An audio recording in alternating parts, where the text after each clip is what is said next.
네, 이 시간 겸손하면 살 수 있다라는 제목의 말씀으로 설교 나누겠습니다. 저는 지금 유년부에서 사역하고 있는 최정인 목사라고 합니다.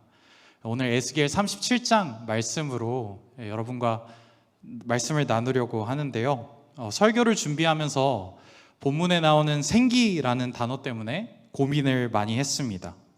이 히브리어로 루아인 이 생기가 단순한 호흡을 의미하는지 아니면 성령님을 의미하는지 모호했기 때문입니다. 책도 찾아보고 친한 전도사님과 이야기도 나눠봤습니다. 그러나 제가 제대로 찾지 않아서인지 확실한 답을 찾을 수는 없었습니다. 그러다 본문 말씀을 다시 읽는데 그 말씀에서 제가 답을 찾았습니다. 답은 주께서 아시나이다 였습니다.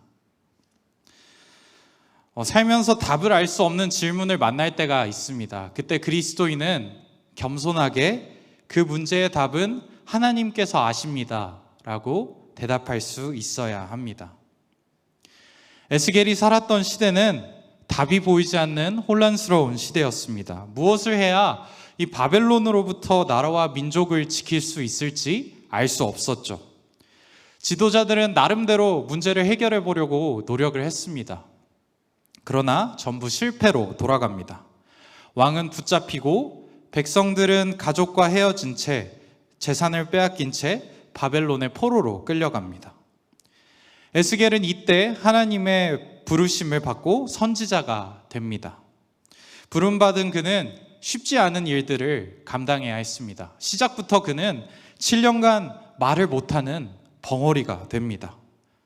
그리고 괴상한 행동들을 많이 하게 되는데 몸을 묶은 채 390일 동안 왼쪽으로만 누워있기, 소똥으로 빵 구워 먹기, 머리와 온몸에 있는 털을 밀고 사람들 앞에서 그 털을 칼로 자르기 등 모두 하나님의 말씀을 전하기 위해 하나님의 명령에 따라 그가 해야 했던 일들이었습니다. 또 그는 허리가 끊어지듯이 슬피 탄식해야 할 때가 있었고 반대로 아무리 슬퍼도 울 수 없을 때가 있었습니다. 아내가 죽었을 때였죠. 하나님께서는 에스겔의 아내가 죽었을 때 그에게 울지도 말고 슬픔을 드러내지도 말라고 명령하셨습니다. 이런 일들을 다 감당해야 했던 에스겔이 오늘 말씀에 나오는 마른 뼈들을 봤을 때 어떤 마음을 느꼈을까요?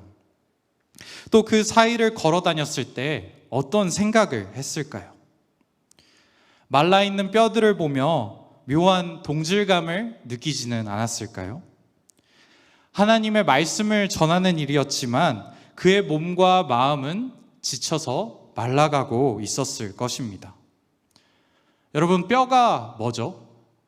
뼈는 살아있던 것의 흔적이죠. 에스겔도 이스라엘도 원래는 살아 있었습니다. 그러나 이제는 생기를 찾아볼 수 없는 마른 뼈가 되어버리고 말았습니다. 오늘날도 에스겔이 살았던 시대처럼 답이 보이지 않는 혼란스러운 시대입니다. 하루가 멀다 하고 복잡한 사회적, 경제적 문제들이 우리에게 들려옵니다. 또 쉴 틈을 주지 않고 나의 삶 속에 새로운 문제들과 과업들이 찾아와 괴로움과 고민을 더합니다. 그래서 우리는 어느새 희망을 꿈꾸지 못하는 사람들이 되어버렸습니다. 에스겔처럼, 이스라엘처럼 생기를 잃은 마른 뼈가 되어버리고 말았죠. 이렇게 마른 뼈처럼 살아가다 보면 나타나는 두 가지 모습이 있습니다. 첫 번째 모습은 답을 찾기를 포기하는 모습입니다. 문제 앞에서 불안해하다가 이 허무주의자나 냉소주의자가 되는 것입니다. 무언가에 크게 열정을 쏟지도 않고 추구하는 가치 없이 지금 당장의 즐거움만을 찾으며 살아가게 되죠. 그러나 이런 태도가 마른 뼈의 상태를 벗어날 수 있게 해주지는 못합니다. 이것은 그냥 문제를 덮어둔 채 해결되었다고 생각하는 것일 뿐이니까요. 답을 찾기를 포기한 채 스스로를 가둬버리는 것과 다름이 없습니다. 그래서 덴마크의 철학자 키에르케고르는 이러한 모습을 죽음에 이르는 병인 절망에 빠진 상태라고 보았습니다. 성경 인물 중에는 다시스로 향하던 요나가 이런 모습이었습니다. 요나가 원래는 하나님의 명령에 따라 어디로 가야 했죠? 니느웨로 가야 했죠.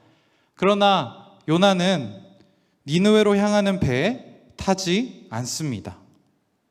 다시스로 향하는 배에 몸을 실었죠. 자신의 민족이 억압을 당하는 상황과 자신의 민족을 억압하는 니느웨에게 회개할 기회를 주시는 하나님이 마음에 들지 않았던 것입니다. 그래서 그에게는 니느웨로 가서 하나님께서 이런 명령을 하신 답을 찾아볼 기회도 있었습니다. 하지만 그는 시도조차 하지 않고 바로 포기합니다. 그리고는 문제를 덮어둔 채 다시스로 향하는 배에 그냥 몸을 실었죠. 배에 타서도 그는 특별한 일을 하지 않습니다. 깜깜하고 습한 배 밑창으로 내려가 잠을 잘 뿐이었습니다. 자신에 대한 특별한 의식 없이, 특별한 생각이나 목적 없이 그냥 주어진 대로 하루하루 살아가기로 한 것입니다. 이런 요나의 모습은 하나님께서 그를 박넝쿨로 겸손하게 만들기 전까지 계속됩니다. 마른 뼈의 모습으로 살아가는 사람들에게 나타나는 두 번째 특징은 스스로에게 답을 찾으려 하는 모습입니다.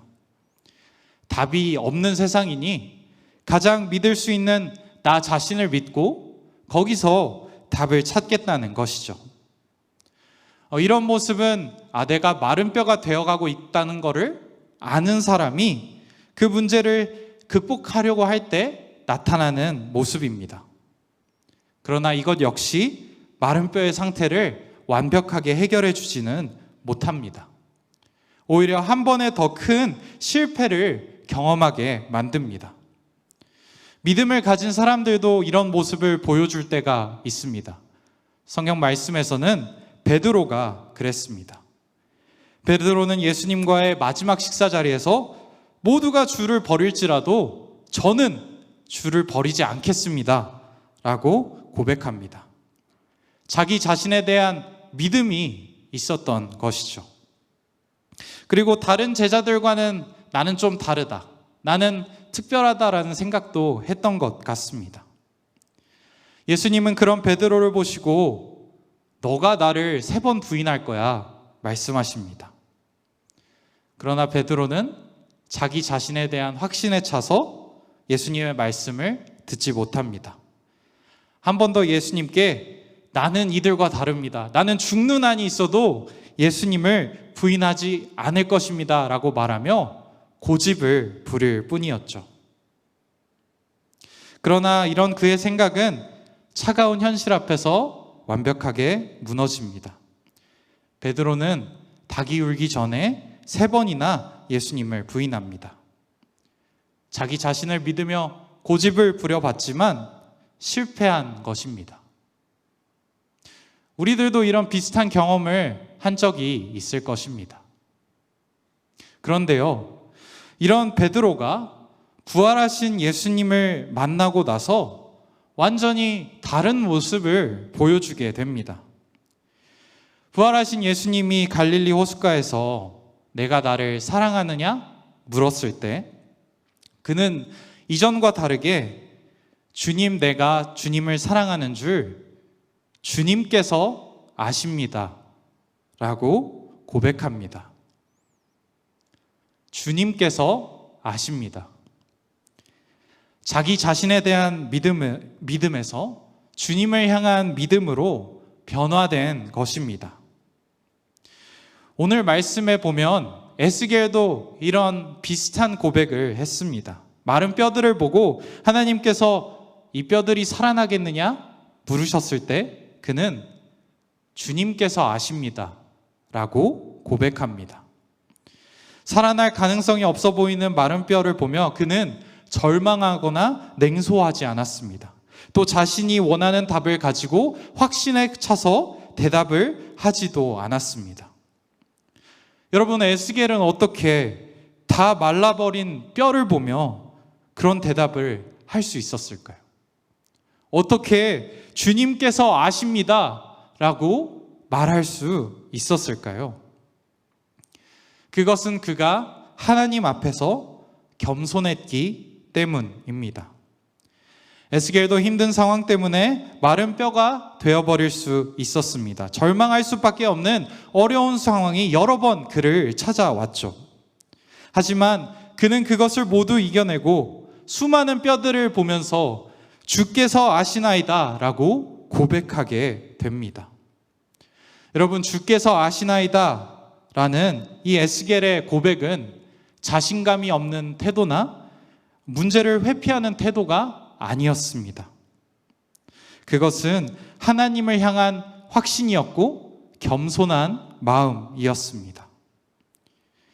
겸손이라는 단어를 사전에 검색해 보면 남을 존중하고 자기 의견을 내세우지 않는 것이라는 뜻으로 나오게 됩니다.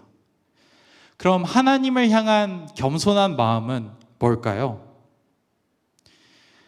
하나님을 향한 겸손한 마음은 하나님을 존중하고 자기 의견을 내세우지 않는 것입니다.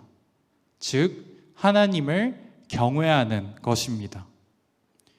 성경에서는 이것을 반복해서 지혜의 근본, 그러니까 이 지혜의 본질이라고 이야기합니다. 그렇게 우리도 에스겔처럼 에스겔처럼 겸손한 마음을 가지고 주님 앞에 나아가야 합니다.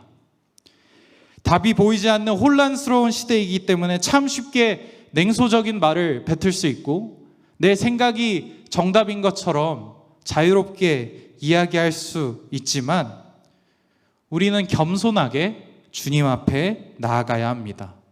그리고 답을 알 수 없는 질문들과 해결할 수 없는 현실적인 문제들을 만났을 때는 주님께서 아십니다 라고 용기 있게 고백할 수 있어야 합니다.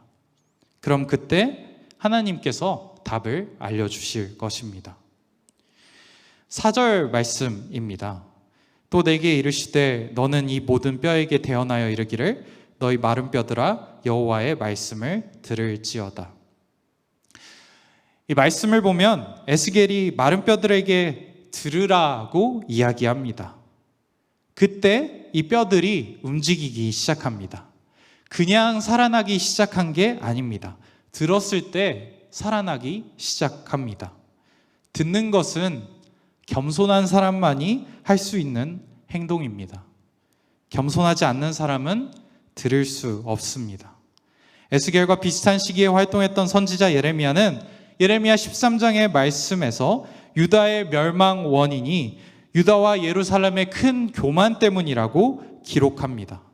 그리고 10절에서는 이렇게 이야기합니다. 예레미야 13장 10절 상반절의 말씀을 우리가 함께 읽어보겠습니다. 시작. 이 악한 백성이 내 말 듣기를 거절하고 그 마음에 완악한 대로 행하며.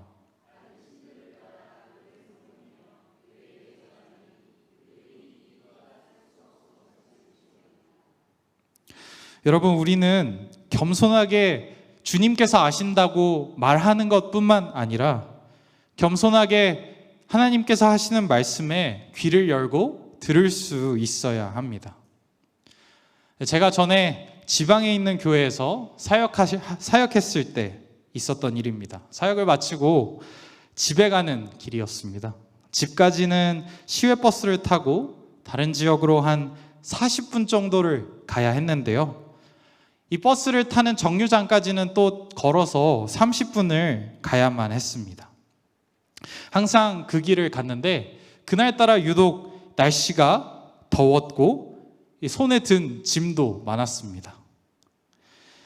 정장을 입은 채 한여름에 많은 짐을 들고 정류장에 가야 했던 것이죠. 그렇게 힘들게 정류장에 도착을 했는데 이번에는 한참을 기다려도 버스가 오지를 않는 겁니다. 1시간쯤을 기다리고 나서야 그때 버스가 왔습니다. 그렇게 버스를 타려는데 이번에는 저보다 한참 늦게 온 여러 사람들이 먼저 이 줄도 서지 않고 버스에 타려고 하는 겁니다. 그걸 보는데 정말 화가 나더라고요.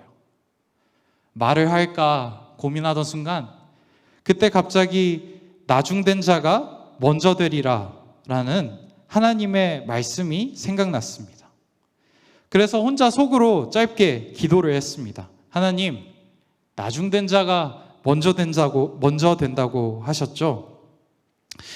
화가 나지만 힘들지만 참고 늦게 타겠습니다. 왜 그랬는지는 모르지만 그렇게 짧게 속으로 기도를 하고 버스에 탔습니다. 어떻게 되었을까요? 타서 보니까 버스에 자리가 하나도 없었습니다. 원래는 항상 빈자리가 있었는데 그날은 완전히 꽉 차 있었던 거죠. 다른 지역으로 가는 시외버스였기 때문에 서서 탈 수는 없었고 저는 내려야만 했습니다. 아, 하나님, 나중된 자가 나중되네요. 이렇게 속으로 좀 투정을 부리고 내리려는데 그때 갑자기 버스 기사님이 저를 부르시는 겁니다. 그냥 거기 있는 짐 치우고 맨 앞에 타요. 그때가 코로나가 엄청 심할 때여서 방역 정책 때문에 버스의 맨 앞자리는 앉을 수 없었습니다. 그래서 이 짐으로 앉지 못하게 막혀 있었죠. 그런데 기사님이 그냥 거기에 있는 짐을 치우고 앉으라고 하신 겁니다. 짐을 치우고 맨 앞자리에 앉는데 참 은혜가 되더라고요. 혼자 편하게 오면서 참 신기하다, 많은 생각을 하게 되었습니다. 여러분, 우리들의 삶 속에서 이처럼 하나님의 말씀이 갑자기 생각나거나 들릴 때가 있습니다.